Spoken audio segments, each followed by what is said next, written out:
My name is Claire, and am 32 years old. Standing in the doorway of what used to be my childhood home, I watched my father hurl my carefully wrapped Christmas presents into the snow, one by one, his face twisted with a rage I'd seen too many times before. The wind whipped around us, carrying his screams about how ungrateful I was, how I didn't deserve Christmas, how I was always trying to show off. Each gift landed in the white blanket covering the lawn, expensive wrapping paper getting buried under fresh flakes. My heart shattered with every throw, but I kept my face calm, my posture straight. If only he knew the truth about whose house he was standing in, about the roof over his head that he'd been paying for these past 3 years, while he bragged to neighbors about his property. The irony wasn't lost on me, watching him destroy my kindness while standing on my generosity.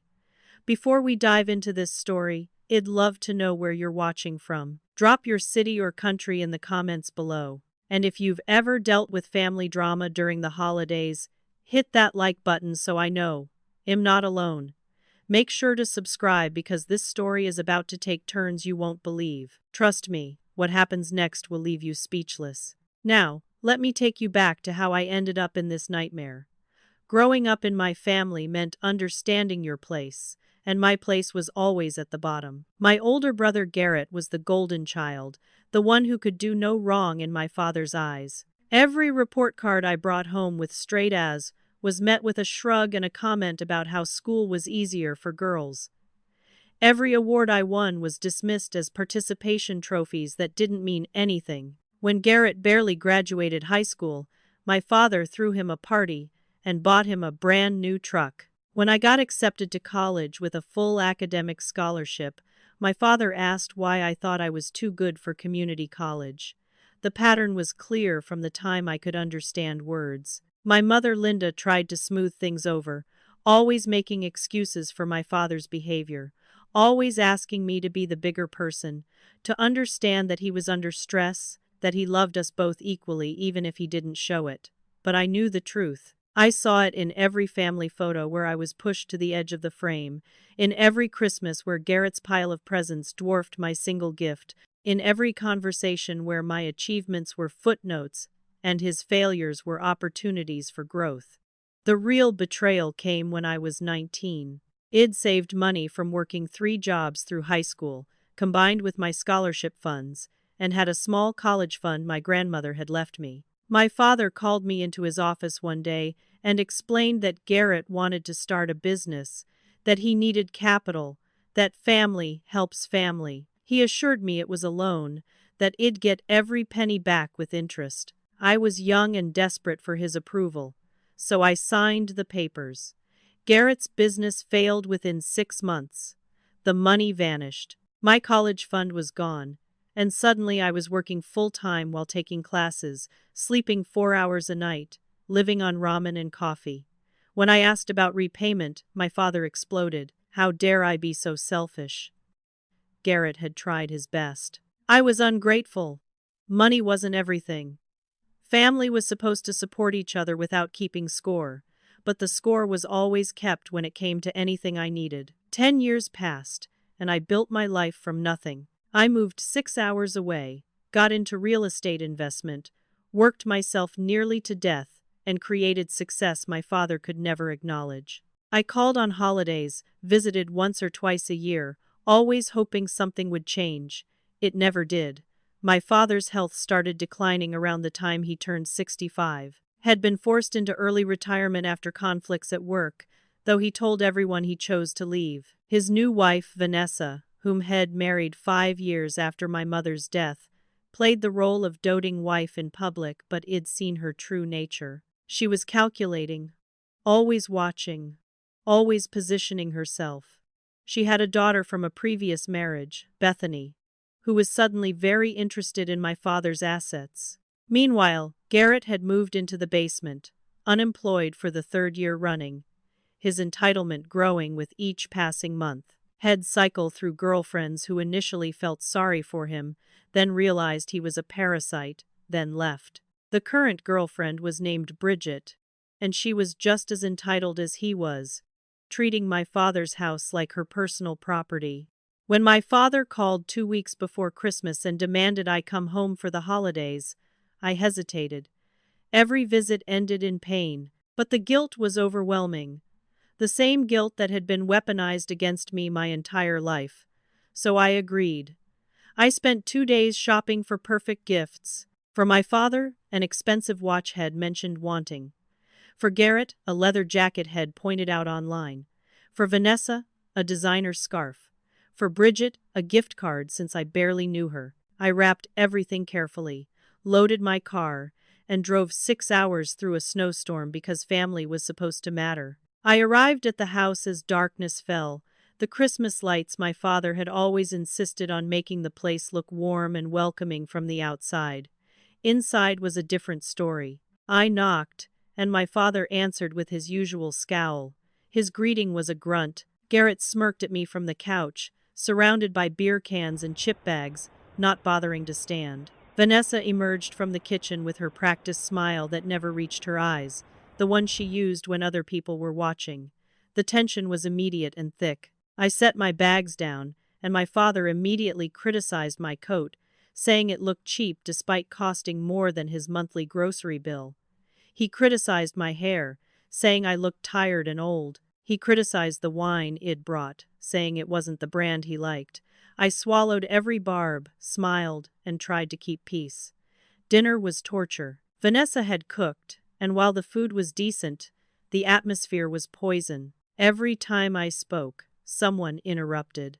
When I mentioned my recent promotion to senior investment manager, my father's face turned purple. He slammed his fork down and launched into a tirade about how I was always bragging, always trying to make everyone else feel small, always acting like I was better than the family that raised me. Garrett joined in with his usual venom, talking about how Id abandoned them, how I thought I was too good for my roots, how success had made me a snob. I tried to explain that I was just sharing my life, that they'd asked how work was going, but my words meant nothing against their coordinated attack. Vanessa sat quietly, adding small comments here and there that seemed supportive but actually poured gasoline on the fire. The final straw came when my father stood up, walked to the Christmas tree where Id carefully placed my gifts, and started grabbing them. His hands shook with rage as he gathered the presents, and I realized what was about to happen a second before he yanked open the front door and started hurling them into the snow. Standing in that doorway, watching my father destroy hours of thoughtful gift selection, I felt something inside me crack. Not break, because it'd been broken by this man too many times before. This was different. This was the final crack in a dam that had been holding back years of truth. The cold air rushed into the house, and I stood there debating with myself. Should I tell him? Should I reveal what Id done 3 years ago? The secret Id kept to protect his pride, to give him dignity, to provide him security, while he bragged about property he didn't own? My mind raced back to that phone call 3 years ago, the one that changed everything. My father's voice had been different that day, smaller, scared.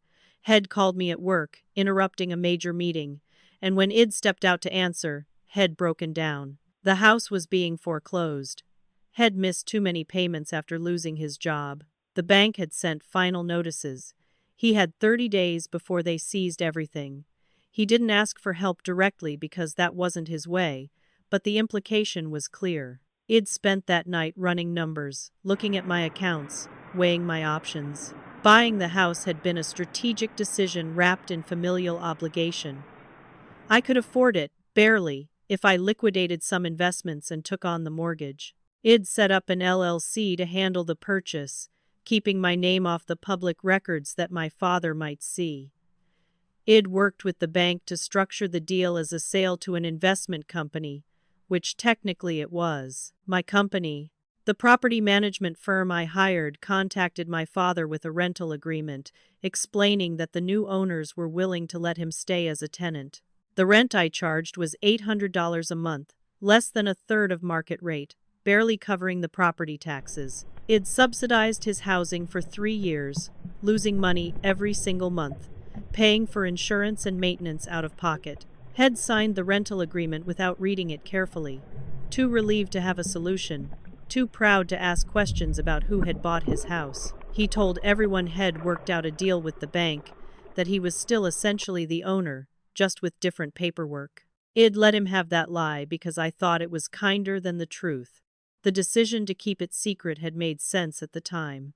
My father's ego was fragile, his sense of masculinity tied to ownership and provision. If Head known his daughter had rescued him, the humiliation would have been unbearable. Or so I'd thought.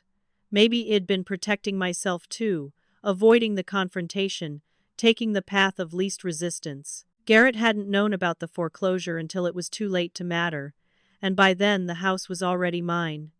Had been too wrapped up in his own failures to notice our father's. Vanessa had been in the picture but not yet married to my father, so she'd been kept in the dark as well. The property management company handled everything, collecting the minimal rent, coordinating repairs, dealing with issues. My father called them when the furnace broke or the roof leaked, never knowing he was calling my employees, never knowing I was approving every repair, paying every bill. Now, watching him stand triumphantly in the doorway after throwing my gifts into the snow, I made a decision. My best friend Rita had been telling me for months to come clean, to stop protecting a man who'd never protected me. I pulled out my phone, ignoring my father's continued rant about my selfishness and ingratitude. My fingers trembled slightly as I opened my email and found the documents he'd kept saved for situations like this, though he'd never truly believed he'd use them. Garrett was standing now,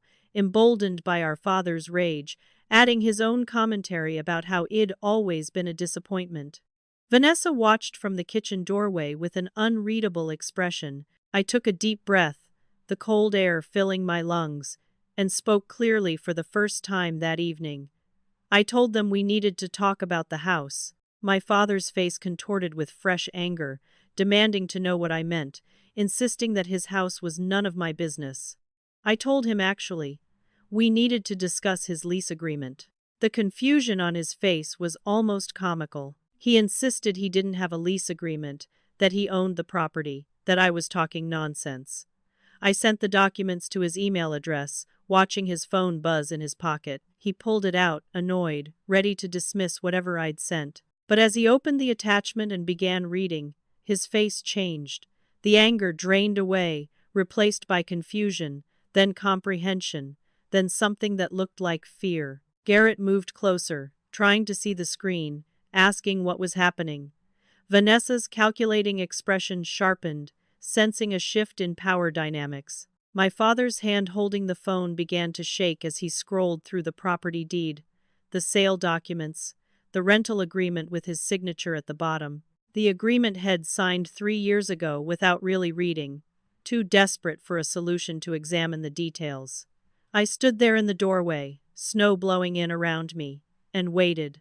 The silence stretched between us like a chasm opening up, like the ground splitting apart to reveal the foundation of lies our family had been built on. My father's eyes met mine, and for the first time in my life, I saw him clearly see me, not as the disappointing daughter, not as the ungrateful child, but as the person who held all the power he thought was his, the person who had saved him while he continued to destroy her. My father stared at the screen for what felt like hours but was probably only seconds. Then he started shaking his head in denial, insisting the documents were fake, some kind of elaborate scam I'd concocted to humiliate him. His voice rose with each word, desperation creeping into the anger. I'd expected this reaction. I'd prepared for it. From my bag, I pulled out a folder I'd brought with me, the one I'd packed at the last minute on some subconscious level, knowing this confrontation was inevitable. Inside were physical copies of everything. The original foreclosure notices from 3 years ago with his name on them, the deed of sale showing my LLC as the purchaser, property tax receipts for the past 3 years, all paid by my company, the bank transfer records showing the purchase price, insurance documents listing me as the owner, and most damning of all, the rental agreement with his signature at the bottom, the one Head signed in relief and desperation, thinking he was dealing with some faceless investment company. I laid them out on the entrance table one by one, creating an undeniable paper trail of truth. Garrett lunged forward, grabbing the papers with rough hands, his beer breath hot and angry. He scanned them quickly, his face changing from smugness to confusion to fury. He started shouting that I was a liar, that I'd forged everything, that this was some kind of sick manipulation. But even as he yelled, I could see him reading the documents more carefully, seeing the official seals, the notarized signatures, the bank letterheads. The truth was irrefutable. My father had been living in my house for 3 years, paying me $800 a month in rent, a fraction of what the property was worth, while I'd subsidized his life and had continued to treat me like garbage. Garrett threw the papers down, accusing me of being sneaky and underhanded, of tricking our father during his vulnerable moment. Vanessa finally spoke up from her position in the kitchen, her voice dripping with false concern, as she asked how I could humiliate my own father this way, how I could keep such a secret, how I could manipulate the situation to my advantage. I stayed calm, my voice level and clear. I explained exactly what had happened 3 years ago, how my father had called me, desperate and scared, facing homelessness, how the bank had given him 30 days to vacate, how Head had no options, no savings, no plan, how I'd liquidated investments and taken on debt to purchase the property, how I'd set up the arrangement to preserve his dignity, how I'd charged him $800 a month when I could have gotten $2,500 on the open market, how I'd paid thousands in property taxes, insurance, and maintenance, while Head contributed barely enough to cover utilities, how I'd lost money every single month for 3 years, subsidizing his life while Head told everyone he still owned the house, how I'd protected his pride and his reputation, and in return, Head thrown my Christmas gifts into the snow and called me ungrateful. The words came out measured and factual, each one a nail in the coffin of his narrative. My father's face cycled through emotions like a storm. Humiliation burned bright red across his cheeks. Head spent 3 years telling neighbors he owned this house, bragging about his property, acting like a successful man. The revelation that Head been renting from his daughter, the child Head always dismissed as less than, the one Head stolen from to fund his golden son's failures, was destroying his carefully constructed image. But instead of gratitude, instead of apology, instead of recognition of what I'd done for him, he chose rage. He exploded with accusations, insisting I'd stolen his house through trickery, that I'd taken advantage of his moment of weakness, that I'd been holding this over him for years, controlling him from the shadows. None of it was true. But truth didn't matter when pride was wounded. Garrett joined in enthusiastically, his jealousy finally having a target. Head always resented my success, and now it turned out I literally owned the roof over his head. His entitlement couldn't handle it. The attack became coordinated, all 3 of them ganging up with variations on the same theme. I was manipulative. I was controlling. I was showing off. I was holding my generosity over their heads. The fact that I'd never mentioned it in 3 years didn't matter. The fact that I'd lost tens of thousands of dollars subsidizing them didn't matter. The fact that I'd saved them from homelessness didn't matter. Nothing mattered except their wounded pride and their need to make me the villain in a story where I'd been the hero. Vanessa's mask finally slipped completely. She revealed that she'd known about my success, that she'd been researching me online, that she'd seen my business accomplishments and my growing wealth. She'd been poisoning my father against me systematically, dropping comments about how I was probably just trying to show them up, how I'd left the family behind, how I thought I was better than them. She'd been threatened by my existence because she'd married my father, expecting to inherit his assets, and my success threw her calculations into chaos. The volume in the room reached a crescendo. My father was screaming that I was trying to control his life. Garrett was yelling that I thought I was superior. Vanessa was insisting that my secrecy proved my manipulation. They twisted my kindness into something dark and sinister, reframing 3 years of financial sacrifice as a power play. I felt something inside me shift.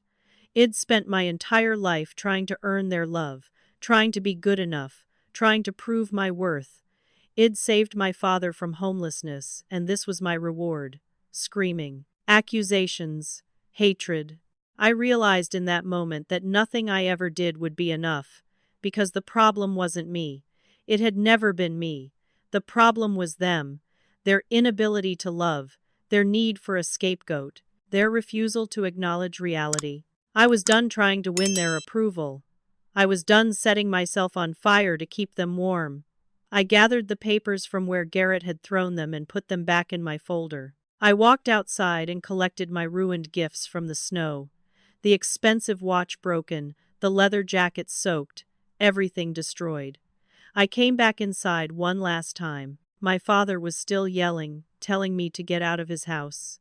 The irony was so thick, I almost laughed.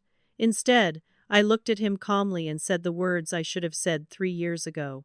I told him he was right, he should get out of my house. I informed him formally that he had until January 31st to vacate the premises. His face went slack with shock. Garrett started screaming threats. Vanessa grabbed my father's arm like she was protecting him from me. I didn't engage. I picked up my bags, walked to my car through the snow that was falling harder now, and drove away. In my rearview mirror, I could see all 3 of them standing in the doorway, silhouetted by the Christmas lights, screaming after me. My hands were shaking so badly I had to pull over after 2 blocks. I sat there in my car, watching the snow pile up on my windshield, and let myself feel everything I'd been holding back. The grief for the family I'd never had, the anger at years of mistreatment, the exhaustion from always trying. And finally, underneath it all, a tiny seed of relief. I'd finally told the truth. There was no going back now. I drove through the storm to a hotel on the edge of town, my hands still trembling as I checked in. The clerk gave me a sympathetic look that suggested my distress was visible, but she didn't ask questions. I dragged my bags to my room and collapsed on the bed, surrounded by the ruined Christmas gifts I'd picked up from the snow. The watch for my father was beyond repair. The crystal cracked and water seeping into the mechanism. Everything else was soaked or torn. I tried to process what had happened, but my mind kept circling back to one question. Was I really going to evict my own father? The weight of that decision pressed down on my chest. I called Rita, my best friend of 15 years, and she answered on the first ring. I broke down telling her everything, my words tumbling over each other. She listened patiently, then said exactly what I needed to hear. She reminded me that I'd given them 3 years of support, that I'd sacrificed my own financial well-being, that my father had thrown my gifts in the snow and called me ungrateful, that they'd attacked me for saving them. She asked me when enough would finally be enough. I didn't have an answer. Christmas night was lonely and surreal. I sat in that hotel room eating room service and scrolling through old photos on my phone, looking at my childhood with new eyes. In every picture, I could see the pattern I'd been too close to recognize. Me standing off to the side while Garrett was centered. Me with a forced smile while everyone else laughed naturally. Me trying so hard to belong in a family that had never wanted me. My mother had loved me in her way, but she'd been too weak to stand up to my father, too conditioned to keep peace at any cost. Shed died 5 years ago from cancer, and I'd been sad but also relieved she didn't have to navigate my father's cruelty anymore. I wondered what she would think of this situation, then realized Shed probably begged me to back down, to sacrifice myself one more time for family harmony. That thought made me sadder than anything else.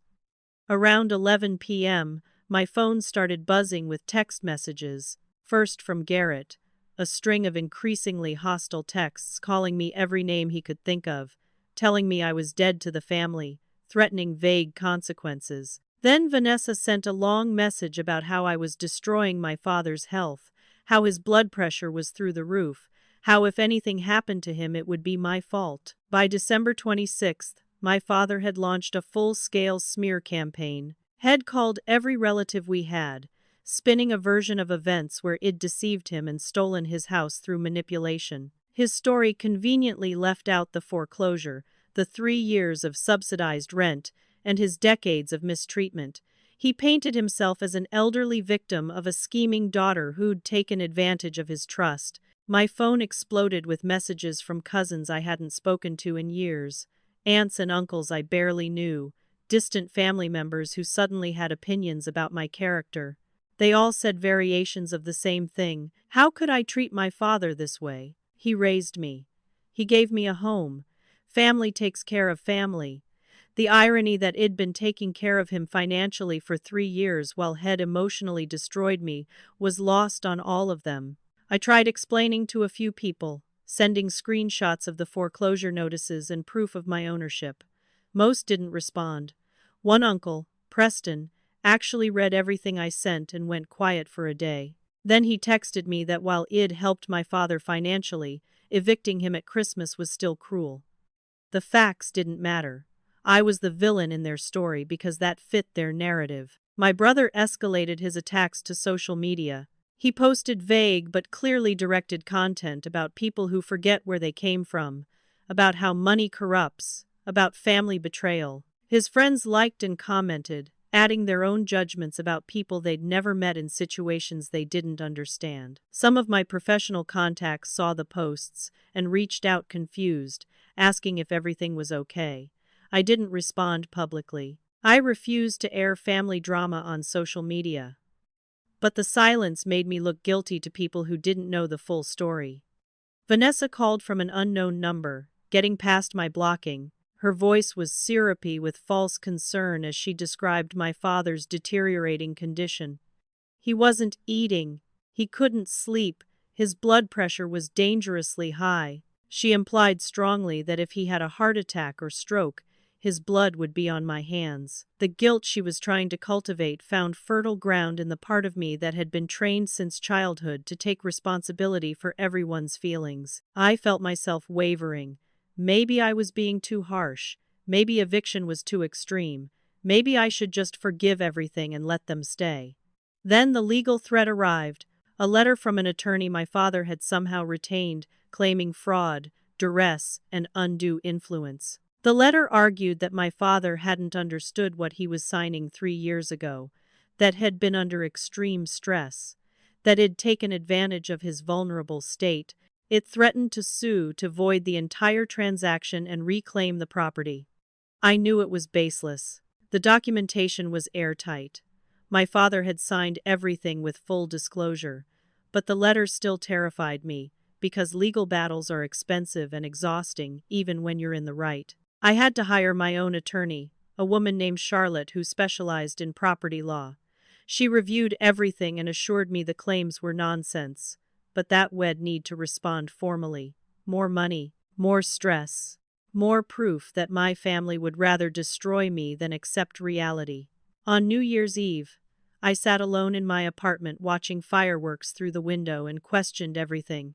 Was this worth it? Was I being petty? Should I just give up and let them have the house? Let them win one more time? Rita called me right at midnight, video chat from a party shed left early, because she was worried about me. She spent 2 hours talking me through my doubts. She reminded me of every story I'd told her over the years. The stolen college fund, the constant criticism, the scapegoating, the emotional abuse.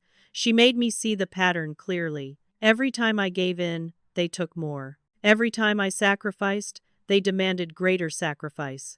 Every time I showed weakness, they exploited it. She told me that setting boundaries wasn't cruelty, it was survival. That I wasn't responsible for their feelings or their choices. That I'd already given more than most people would. She helped me see that backing down now would mean accepting a lifetime of abuse, because they'd learned that if they just pushed hard enough, it'd always cave. I went to bed that night with renewed resolve. The eviction would stand. I contacted Charlotte the next day and told her to proceed with the formal notice. I blocked more family members on my phone, needing space from their judgment and manipulation. I prepared myself for the battle ahead, knowing it would get worse before it got better. January stretched ahead like a gauntlet I had to walk through, and I wasn't sure I'd make it to the other side intact. Early January brought fresh attacks from new angles. Garrett tried to rally extended family to contribute to what he called an emergency fund for our father.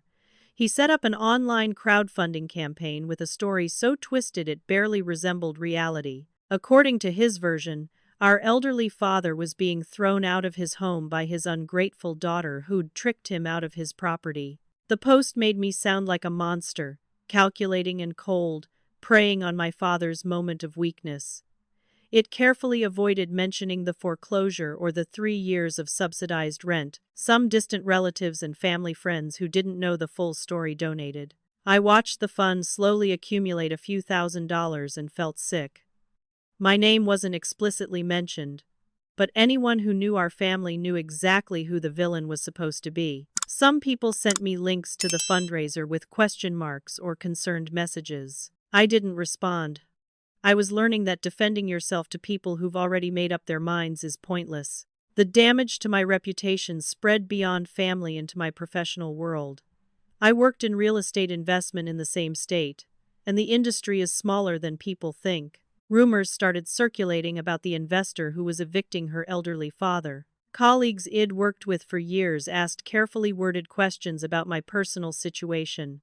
My boss Keith called me into his office looking uncomfortable. He assured me that my job wasn't in danger, but the company was receiving phone calls from people threatening to boycott our firm if they continued employing someone so heartless. He asked me gently if there was another side to the story. I gave him the documentation, everything I had. He read through it all, and his expression shifted from concern to anger on my behalf. He told me the company would support me, but suggested I might want to take a brief leave until things calmed down. I refused. Taking leave felt like admitting guilt, but the suggestion rattled me.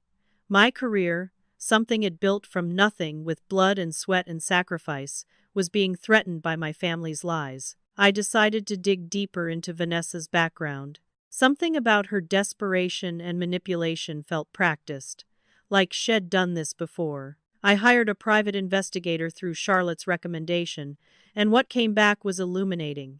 Vanessa had been married 3 times before my father. Each marriage was to an older man with assets. Each marriage ended in bitter divorce proceedings where Vanessa fought for maximum settlement. Her previous husband had filed a restraining order claiming harassment and manipulation. She had an adult daughter named Bethany from her first marriage, who she'd strategically placed in situations to inherit from stepfathers. The pattern was clear. Vanessa had married my father thinking he owned property and had assets to leave behind. My ownership of the house destroyed her long game completely. She'd been poisoning my father against me because I represented a threat to her inheritance plans. She'd been positioning herself and her daughter to benefit from my father's death, only to discover there was nothing to inherit. The house wasn't his. He had no savings. The cars were old and worthless. Her years of manipulation had been for nothing. Mid-January, I scheduled a property inspection, which was my legal right as the owner. I arrived with my inspector and my property manager, Camden, who'd been handling the rental for 3 years without knowing I was the actual owner. I'd recently told him the truth, and had been shocked but supportive. We knocked on the door and my father initially refused entry. I calmly informed him that as the property owner, I had legal right to inspect with proper notice, which ID provided. If he continued refusing, I'd be forced to call the police. He finally opened the door, his face purple with rage. What we found inside shocked even me, and I'd grown up in that house. The basement where Garrett lived was completely destroyed. Holes punched in the drywall, carpet stained beyond cleaning, windows cracked. The damage looked intentional, like rage expressed through destruction. Upstairs wasn't much better. The main bathroom had significant water damage that had been ignored for months.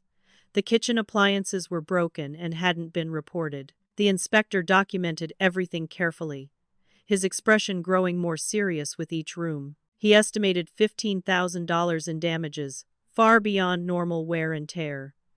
I'd been paying property taxes and insurance on a house my tenants were actively destroying. Garrett's girlfriend Bridget was there, and her presence added another layer to the nightmare. She was entitled and nasty, treating my property like it was hers by right.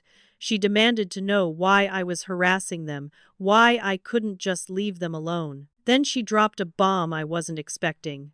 She was pregnant.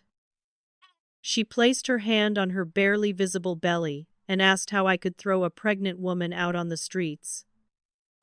Did I have no conscience at all?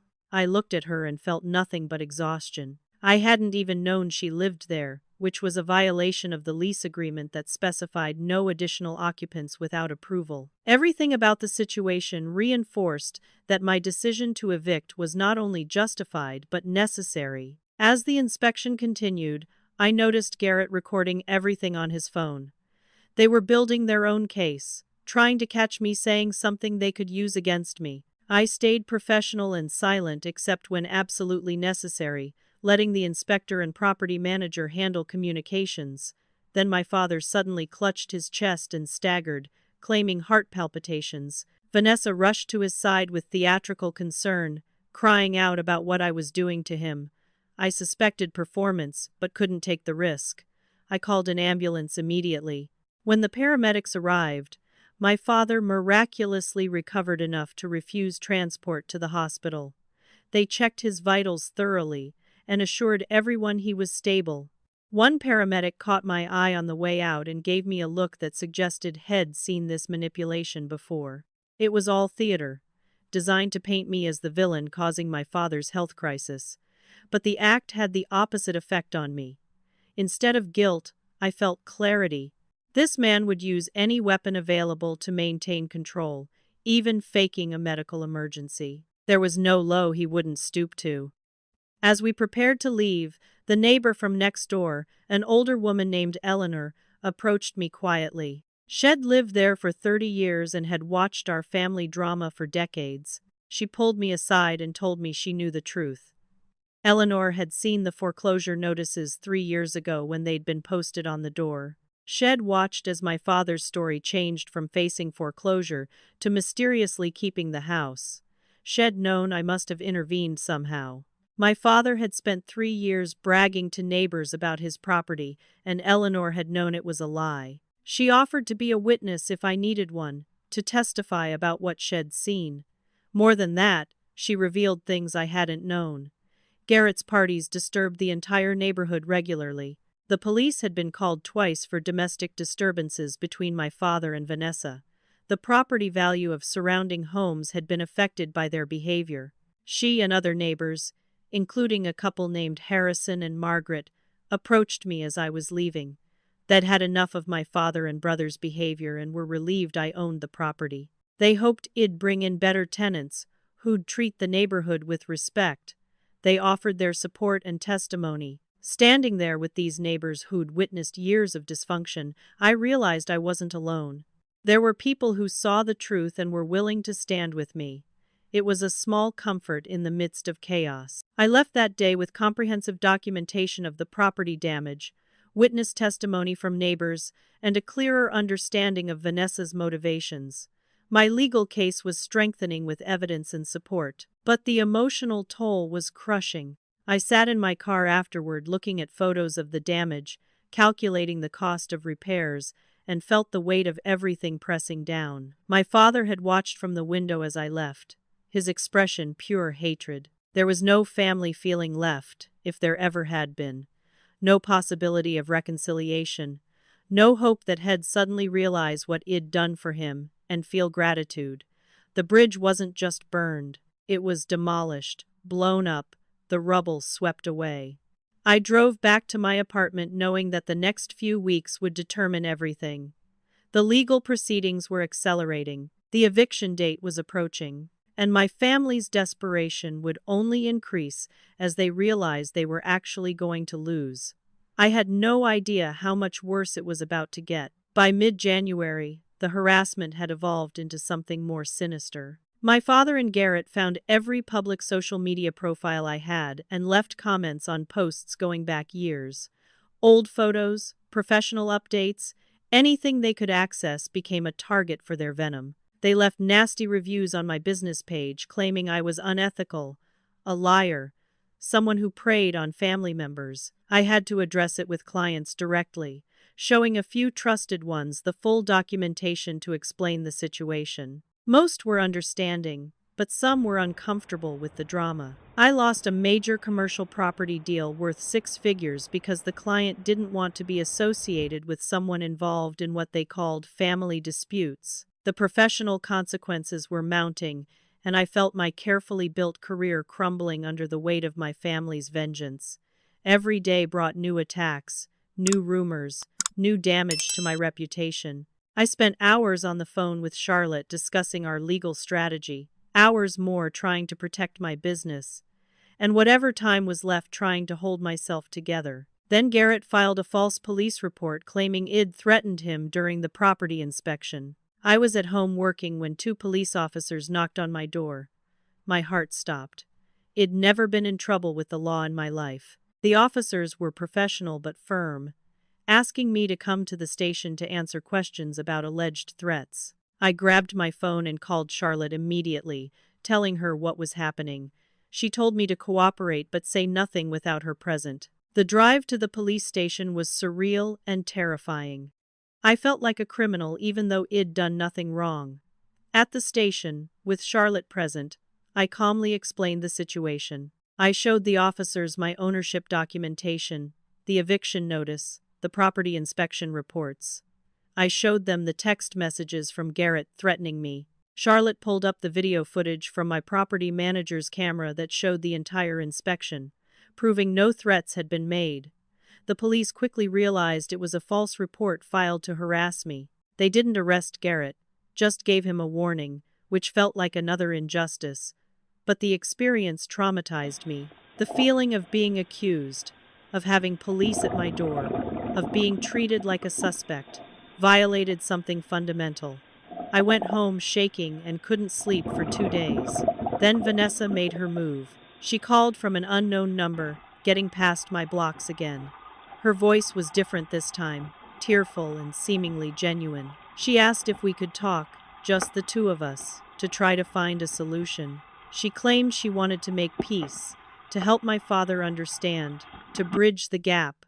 I was exhausted and desperate for any path that didn't involve more conflict. Against my better judgment, I agreed to meet at a neutral location, a coffee shop in town. I arrived early and waited nervously.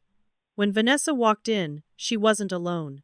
Shed brought my father's sister, my Aunt Phyllis, turning the meeting into an ambush. They sat down across from me with expressions of judgment and determination. Phyllis launched into an immediate attack before I could even speak. She told me that family doesn't treat family this way, that I was going to regret my cruelty when my father was gone, that I'd destroyed the family with my selfishness. Vanessa sat beside her, crying fake tears while Phyllis showed me photos on her phone of my father looking depressed and defeated.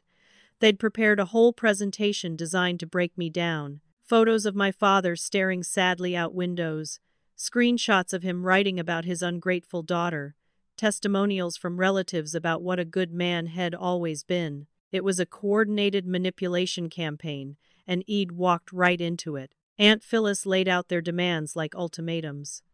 I had to drop the eviction immediately. I had to forgive all the back rent they claimed I was owed, even though I'd never asked for it. I had to sign the house over to my father completely, giving him the deed with no strings attached. And if I didn't agree to all of this, I would be cut off from the family forever. They'd make sure everyone knew what I'd done. They'd ensure I was branded as the villain who destroyed her father. The threats were clear and comprehensive. I tried to explain my side, to share the facts about the foreclosure and the years of financial support. They didn't want to hear it. Every attempt I made to speak was talked over or dismissed. According to them, buying the house in the first place was me being controlling, no matter how I'd come to own it. There was no version of events where I wasn't the villain in their story. I finally stood up and walked out, unable to take any more. In my car, I broke down completely. Years of abuse flooded back in vivid detail. Every criticism, every dismissal, every time it'd been made to feel worthless. I questioned everything about myself. Maybe I was the problem. Maybe there was something fundamentally wrong with me that made my family treat me this way. Maybe I should just give up the house and walk away from all of it. I drove aimlessly for an hour, crying so hard I had to pull over multiple times. Finally, I called the therapist I'd seen years ago when I'd first moved away, Dr. Eleanor. She had an opening later that week. But when I explained I was in crisis, she made time for an emergency session that same day. In her office, I poured out everything. The Christmas incident, the eviction, the attacks, the meeting with Vanessa and Phyllis. She listened carefully, taking notes, her expression growing more concerned. When I finished, she helped me see what I couldn't see on my own. This was a textbook narcissistic family system with me as the designated scapegoat. Every member had a role, and mine was to absorb the family's dysfunction and take the blame for their failures. She validated my feelings and reminded me about boundaries. But even with therapeutic support, the attacks continued and intensified. The property manager called to tell me that mail had been arriving at the rental property addressed to my business. Garrett had been intercepting it and opening it, which is a federal crime. Had attempted to access my business accounts using information from the intercepted mail. Thank God for two-factor authentication, or he might have succeeded. I was furious and terrified. I filed a police report immediately, providing evidence of the opened mail and the attempted account access. The police investigated but ultimately just gave Garrett another warning.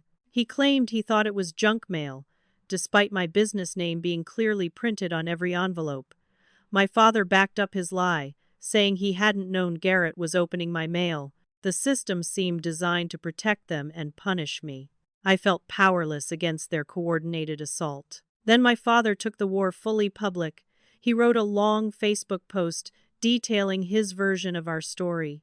He painted himself as a devoted father betrayed by a deceitful daughter. He described how Eid stolen his house through manipulation, how I was now evicting him in his time of need, how family meant nothing to me compared to money and power. The post went viral in our local community. Within hours, it had hundreds of shares and thousands of comments.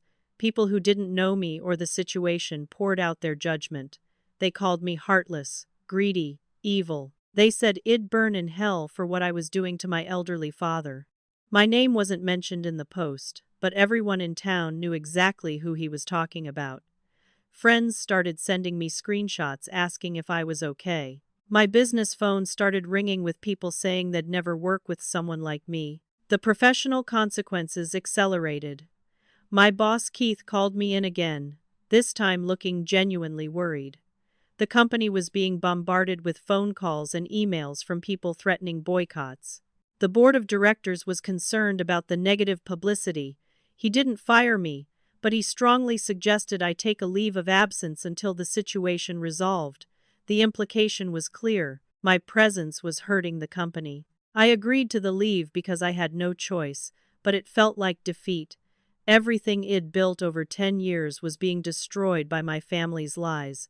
That night was the darkest of my life. I sat alone in my apartment scrolling through hundreds of hateful messages from strangers. I read comments from people calling me a monster, saying I deserved to lose everything, wishing harm on me. My accomplishments meant nothing. My years of hard work were being erased by a viral lie. I looked at my business accounts dropping, my reputation shredding, my career dissolving. For what? For saving my father from homelessness? For setting a boundary? For refusing to be abused anymore? I seriously considered giving up entirely.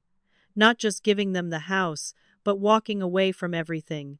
Maybe moving to another state and starting completely over where no one knew my name or my story. Rita showed up at my apartment unannounced around 10 p.m. She had my spare key and had been worried when I hadn't answered her calls. She found me on the floor surrounded by my laptop and phone, reading the comments and messages, spiraling into despair. She took both devices away from me and made me talk. She reminded me of the truth, showing me my own documentation of everything I'd done right. She told me these people spreading hate didn't matter because they didn't know me. She said the people who truly knew me would stand by me. And she reminded me that letting my family win would mean they'd successfully destroyed another piece of me. She stayed the night, sleeping on my couch, making sure I wasn't alone. In the morning, she helped me make a decision. No more playing defense. Time to go on offense. I spent the next 2 days working with Charlotte to craft a public statement. We were careful to stay within legal boundaries, not violating anyone's privacy rights, but I was done hiding behind silence while my family spread lies. With Charlotte's approval, I posted to my professional social media accounts with full documentation attached. I included copies of the foreclosure notices from 3 years ago, showing my father was losing the house. I included the purchase records, proving Id bought it through my company. I included 3 years of rent receipts showing Id charged him $800 monthly when market rate was over $2,000. I included photos of the property damage documenting how they'd treated my investment. I included screenshots of threatening messages from Garrett and my father. I told the story factually and calmly, without emotional language, just presenting the evidence and letting it speak for itself. The response was overwhelming and immediate. Within hours, the narrative began to shift. People who'd condemned me started apologizing. Comments flooded in from people saying they'd known there had to be more to the story. Local news picked it up because the viral nature of my father's post had made it newsworthy when the other side emerged. A reporter named Marcus from the local television station contacted me, requesting an interview. With Charlotte present, I agreed. The interview was conducted professionally, with me calmly explaining the timeline of events. I showed the documentation on camera, proving every claim I made. I explained about the foreclosure, my purchase of the house, the below-market rent ID charged, and the property damage ID discovered. I shared the mail theft and the false police report. The interview aired during primetime news, and the impact was immediate. Public opinion swung dramatically. People who'd been sending me hate mail now sent apologies. Community members who'd known my father for years came forward with their own stories of his behavior. Former co-workers revealed he'd been fired from his job for dishonesty and conflicts with colleagues. Former neighbors shared experiences of harassment and disturbing behavior. A pattern emerged that vindicated everything he'd been saying. My father wasn't the victim he'd portrayed himself to be. He'd been a problem for years, and I wasn't the first person to distance myself from him.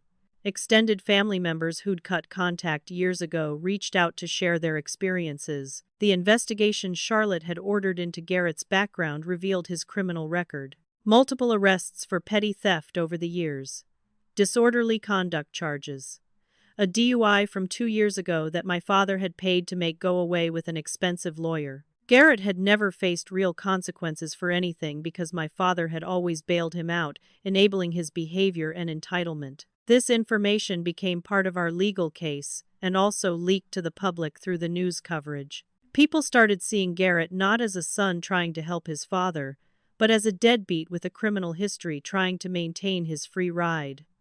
Vanessa's history also came to light through the private investigator's work. Her 3 previous marriages to older men with assets, the restraining order from her previous husband, the pattern of manipulation and positioning herself for inheritance.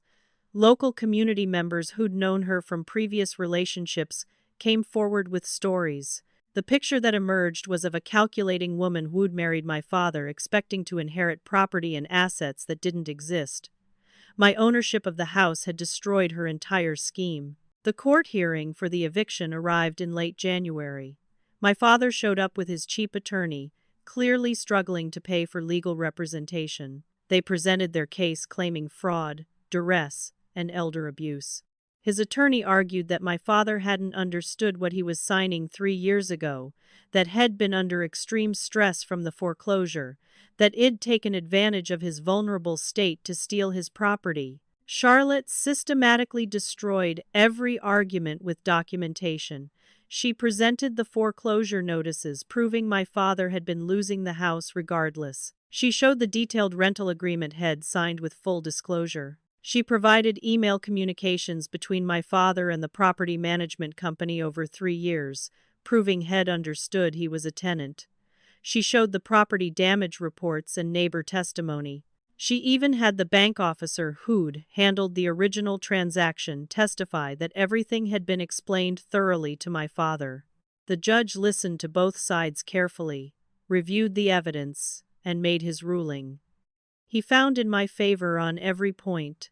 The judge stated clearly for the record that I had done nothing wrong, that in fact I'd acted generously by purchasing the property and allowing my father to remain as a tenant at below market rates. He ruled that the eviction could proceed as planned. Additionally, he ordered my father to pay for the property damage, setting the amount at $15,000 based on the inspector's report. He made Garrett liable for the mail tampering in a separate order that would be handled by the postal inspector. The eviction would be enforced by February 15th, giving them time to make arrangements. The judge even took a moment to admonish my father's attorney for bringing frivolous claims and wasting the court's time. It was a complete legal victory, vindicating everything he'd been saying. My father and his attorney stood up and walked out immediately, not even waiting for the formal adjournment. Outside the courthouse, my father and Garrett were waiting. Security was nearby, so they couldn't get physically close, but they screamed obscenities at me across the plaza. My father's words were vile and hateful, threats about making me pay for what he'd done. Garrett joined in with his own creative insults. I pulled out my phone and recorded the whole interaction, their rage and threats captured on video with multiple witnesses present. Security finally escorted them away from the courthouse grounds. I filed for a restraining order that same afternoon, providing the video and the history of harassment. The aftermath of the court victory brought unexpected support. Garrett's girlfriend Bridget, the one who'd claimed to be pregnant and tried to guilt me, suddenly left him. She'd been with him because she thought he had family money and stability. The court case made it crystal clear that Garrett was broke, jobless, and about to be homeless. She moved back in with her own parents, cutting off contact with Garrett completely. He blamed me for her leaving, adding it to his list of grievances. But really she'd just seen reality and chosen self-preservation. Even Vanessa began to distance herself from my father. Once the court ruling confirmed he had no assets, no property, and no money, she suddenly needed space. She moved in with her daughter Bethany, claiming she needed time to think about the relationship. My father was being abandoned by everyone who'd been using him or expecting to benefit from him. He finally saw that Vanessa had been playing a long game for inheritance that would never come. But instead of being angry at her manipulation, he was still focused on blaming me. The cognitive dissonance was staggering. Meanwhile, my business actually began to recover and grow from the controversy. Once the truth was public, people specifically sought me out because they admired my strength and boundary setting. I received calls from women who'd dealt with toxic families saying they wanted to work with someone who understood. My client base shifted and improved, bringing in people who valued integrity and authenticity. Keith called me and asked me to come back to work early, saying the company had received an overwhelmingly positive response to my interview. He offered me a promotion to senior partner as a show of support. The karmic justice of my career improving while my family's lies fell apart wasn't lost on me. The neighbors from the rental property, led by Eleanor, organized a small gathering to show their support. They welcomed me officially as the property owner and expressed excitement about positive changes coming to the neighborhood. We discussed the future of the property, and I shared that I was considering renting it to a deserving family who'd treat it with respect. They toasted to my courage and resilience. For the first time in months, I felt genuinely supported and valued. February 15th approached rapidly. I knew my father still hadn't started packing, convinced he'd back down at the last minute like I always had before. But this time was different. I scheduled the sheriff to enforce the eviction. I booked a moving company to remove their belongings. I even rented a storage unit and prepaid 3 months, giving them somewhere to put their things. It was more kindness than they deserved, but I did it for me, not them. I was done being manipulated by guilt. February 15th arrived cold and clear, the sky that brilliant blue that only comes after winter storms pass. I drove to the property with my hands steady on the wheel, my resolve firm. The sheriff was meeting me there, along with the moving company, Charlotte on standby by phone, and my property manager Camden handling logistics. Eleanor and several other neighbors were watching from their windows, ready to provide support if needed. I pulled up to see my father's car still in the driveway, Garrett's beat-up truck parked on the street. They were still there, still defiant, still convinced this was a bluff they could call. The sheriff arrived in his official vehicle just minutes after me, and the moving company van pulled up behind him. The sight of official enforcement seemed to finalize the reality. This was actually happening. The sheriff, a man in his 50s named Douglas, approached the door with me beside him. He knocked firmly and announced his presence. My father opened the door with an expression of defiance and rage. He stated flatly that he wasn't leaving. Sheriff Douglas explained calmly that he had a legal eviction order signed by a judge. My father insisted this was his house and I had no right to remove him. The sheriff turned to me and asked for confirmation that I was the legal property owner.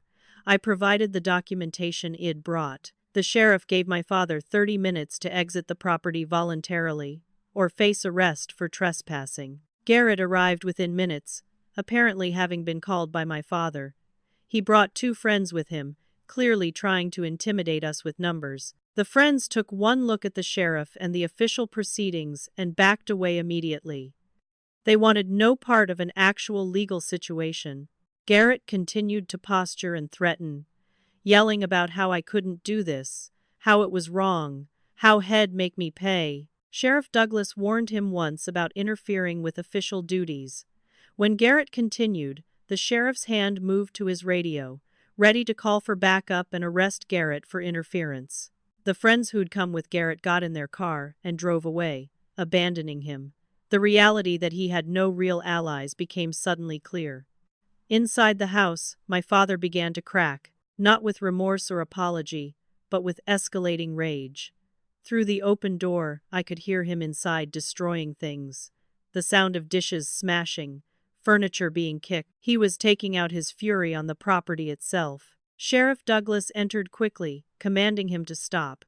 He warned my father that he was now committing vandalism and could be arrested immediately if he didn't cease. My father stopped the physical destruction but continued his verbal assault. Standing in the driveway, I heard words I'd suspected my whole life but never heard spoken aloud.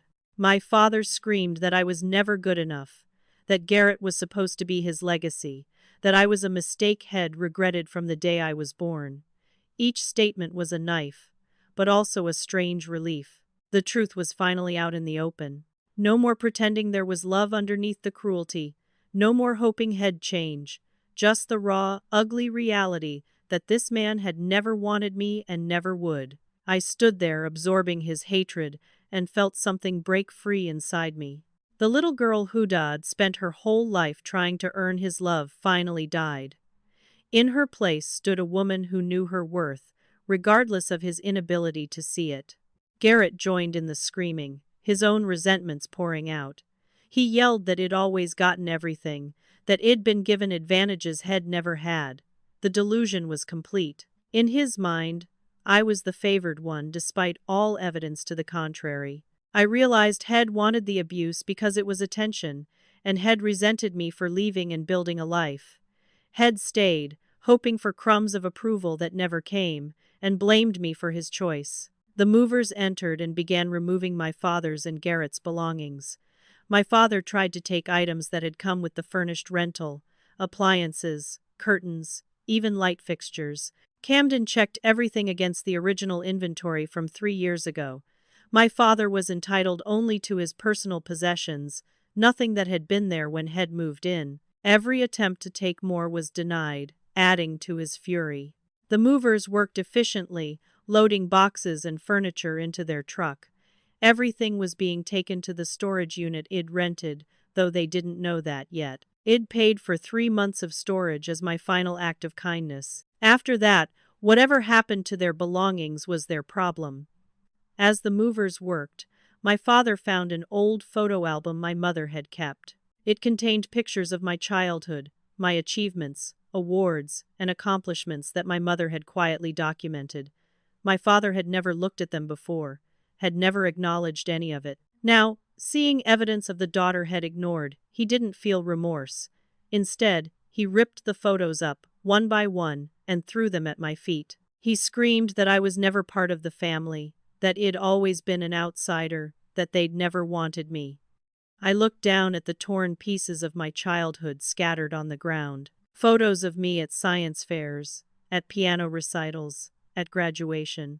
Always alone in the pictures, or cropped to the edge. Never truly centered in my own family. I picked up one torn piece showing half of my young face, and I realized he was right. I'd never been part of this family. But not because I was inadequate or unworthy, because they were incapable of real love. The failure was theirs, not mine. Sheriff Douglas had been watching this entire scene, and he approached me quietly. He was an older man who'd clearly seen a lot in his career. He told me softly that Head done hundreds of evictions, and my father didn't deserve the kindness I was showing. He shared briefly that Head had a toxic father too and had cut contact decades ago.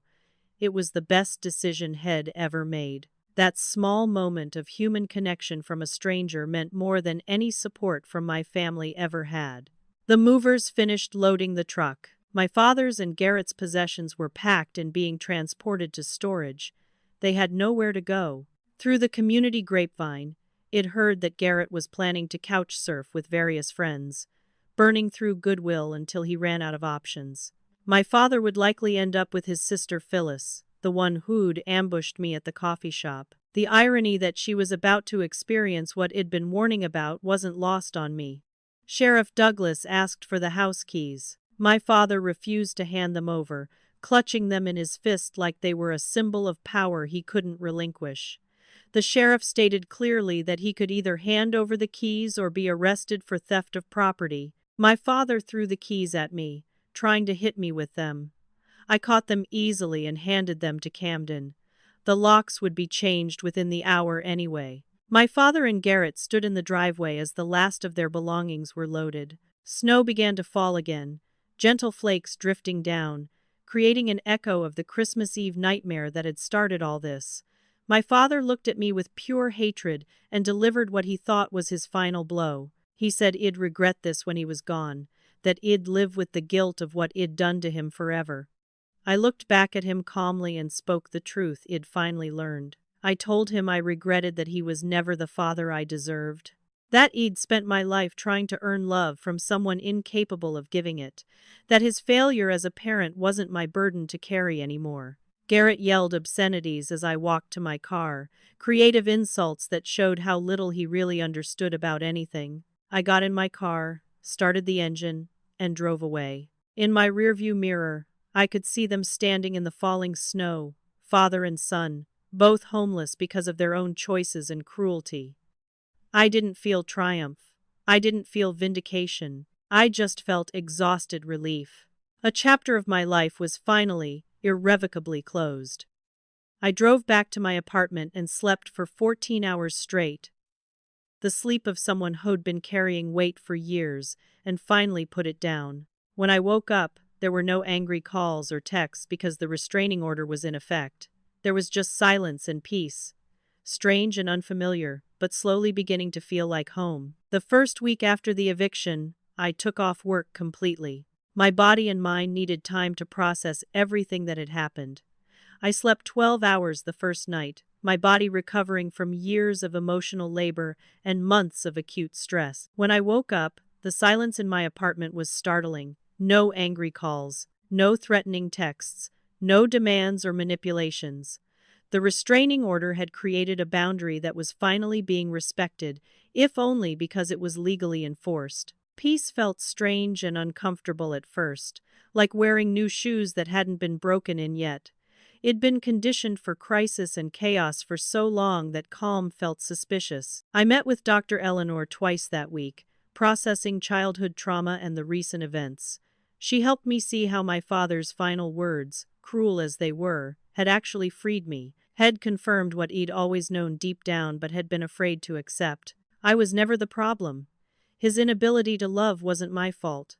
The family dynamic had been broken from the start, and no amount of effort on my part could have fixed it. She walked me through understanding narcissistic family systems, the roles everyone plays, and how the scapegoat is actually often the healthiest member, because they see through the dysfunction. Rita visited for the weekend, and we didn't talk much about the family drama.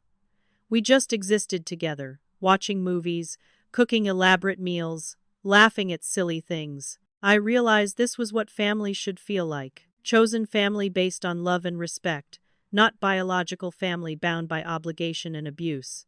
Rita had stood by me through everything, never wavering, always seeing my worth when I couldn't see it myself. That was real family. Through Camden, I learned where everyone had landed. My father had moved in with his sister Phyllis, and apparently she was already regretting her invitation. My father was complaining constantly, criticizing her home, demanding she cater to his needs. She was getting a first-hand education in what I'd dealt with my entire life. Garrett was couch surfing with various friends, but his bridges were burning quickly as people realized he was a mooch with no intention of improving his situation. Vanessa had filed for divorce, wanting nothing to do with my father now that it was clear there was no money or property to inherit. Shed played a long game and lost. The poetic justice was satisfying in a distant way. I visited the rental house after professional cleaners had finished their work. The repairs had been completed, costing me the full $15,000 the judge had ordered my father to pay but which I knew I'd never see. The house looked beautiful, transforming from a place of pain into something fresh and new. The hardwood floors had been refinished to a warm glow. The walls were repaired and painted in soft, neutral tones. Every trace of damage and dysfunction had been erased. Standing in the empty living room, I realized this house could have a different story now. I could sell it and recoup my investment, but I decided on something else.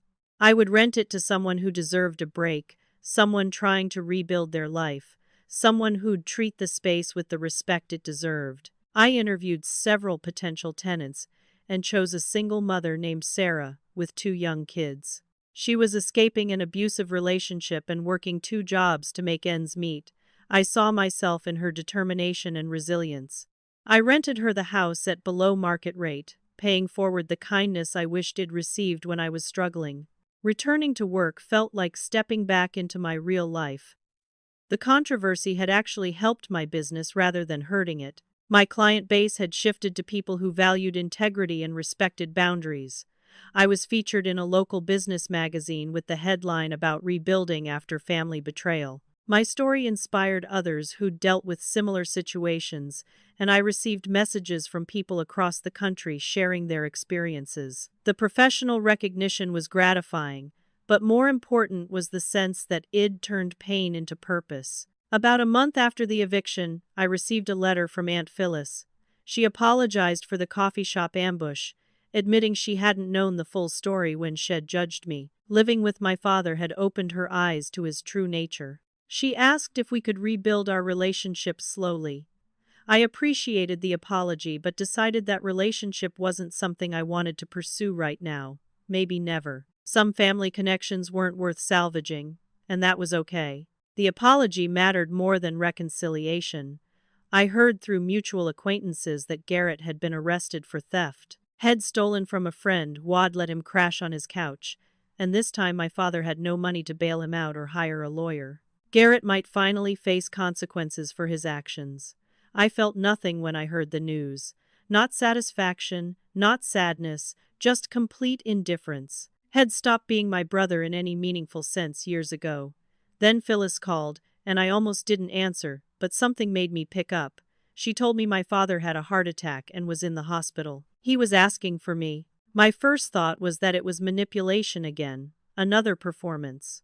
But Phyllis said she'd understand if I didn't come, that she knew the history now and wouldn't judge my decision. I thought about it for several hours. Part of me felt that familiar guilt, the conditioning that said I owed him a deathbed reconciliation. But Dr. Eleanor's words echoed in my mind. I didn't owe abusers forgiveness. A deathbed didn't erase a lifetime of abuse. I decided not to visit. Some bridges, once burned, should stay burned. I wrote him a letter instead, saying everything I needed to say, but I never sent it. The writing itself was the therapy. Sending it would have been seeking closure from someone incapable of providing it. 6 months after the eviction, I took a retreat to a mountain cabin that Dr. Eleanor had recommended. I spent a week alone with my thoughts, journaling about my journey. I traced the arc from that Christmas Eve when my father threw my gifts in the snow, through the legal battles and public attacks, to this moment of hard-won peace. I realized that setting boundaries wasn't cruel. It was survival.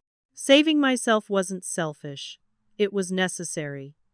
I'd broken the cycle of abuse, ensuring I wouldn't pass this trauma to the next generation. Some family trees need pruning, cutting off the diseased branches so the healthy parts can thrive. I'd pruned my tree radically, and while the cutting had been painful, what remained was stronger. I thought about my father's cruelty and understood it came from his own pain and inadequacy. But understanding didn't equal excuse. His pain didn't justify the abuse Head inflicted. I could acknowledge his brokenness without taking responsibility for fixing it.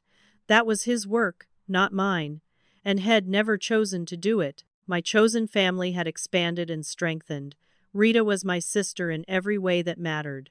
My colleagues had become my community, supporting me through crisis and celebrating my victories. The neighbors from the rental property, especially Eleanor, felt like the family elders Id never had.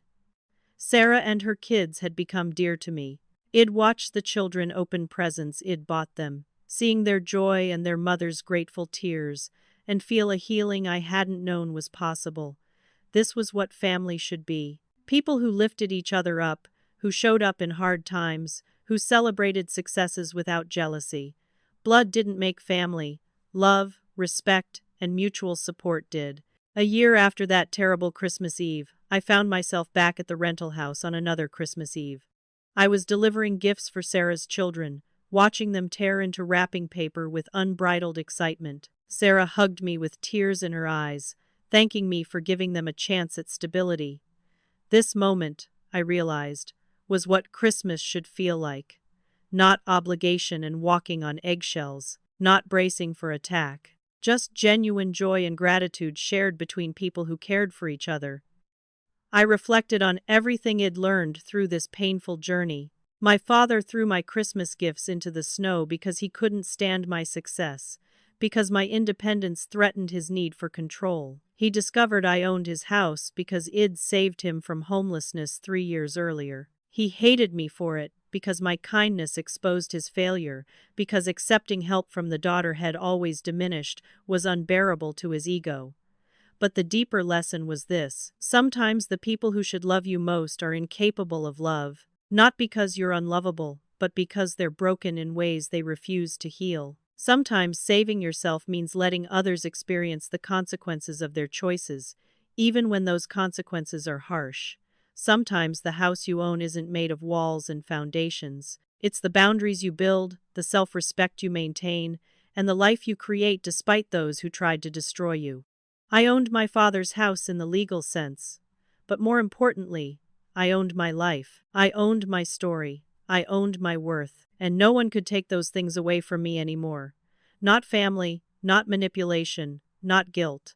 I was finally, completely free. Driving away from the rental house that Christmas Eve, snow falling peacefully, I looked at myself in the rearview mirror and barely recognized the woman looking back. She was stronger than the one who'd stood in a doorway a year ago, watching her gifts get thrown in the snow. She'd survived a war and come out the other side with her integrity intact.